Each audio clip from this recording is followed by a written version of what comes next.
श्री राम जय राम जय जय राम। भगवान श्री राम एक अवतारी पुरुष थे। उन्हें विष्णु जी का 7वां अवतार माना जाता है।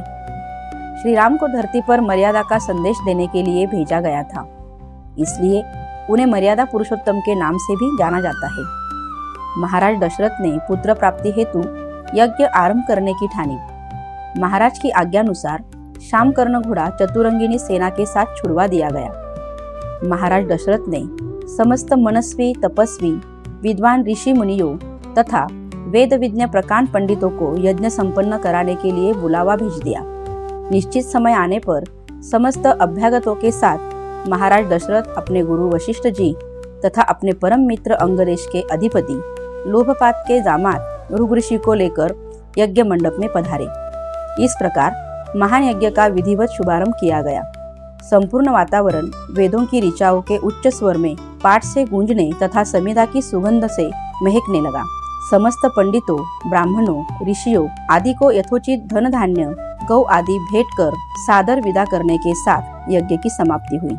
राजा दशरथ ने यज्ञ का प्रसाद अपनी तीनों पत्नियां माता कौशल्या, माता सुमित्रा और माता कैकेयी को दिया। प्रसाद के फलस्वरूप रानी कौशल्या ने गर्भ धारण किया और इस तरह चैत्र शुक्ल नवमी को श्री राम जन्मे। कहते हैं कि शिशु का वर्ण नीला था, चेहरे पर तेज था और यह शिशु अत्यंत आकर्षक था। जिस भी व्यक्ति ने उस शिशु को देखा मोहित हो गया। यज्ञ प्रसाद के फलस्वरूप राजा दशरथ की दूसरी रानी सुमित्रा ने 2 और कैकेयी ने 1 पुत्र को जन्म दिया। राजा दशरथ के सभी पुत्र तेजस्वी हुए। इन चारों भाइयों का नाम राम, लक्ष्मण, भरत और शत्रुघ्न रखा गया। कहते हैं कि श्री राम के जन्म के बाद देवताओं ने आसमान से पुष्प वर्षा की थी, अप्सराओं ने नृत्य किया, चारों ओर उल्लास था। समय बीतने के साथ साथ राम अपने तीनों भाइयों से ज्यादा गुणवान होते गए। वे सभी विषयों में पारंगत हो गए, इसलिए तीनों भाई भी उनको बहुत मानते थे।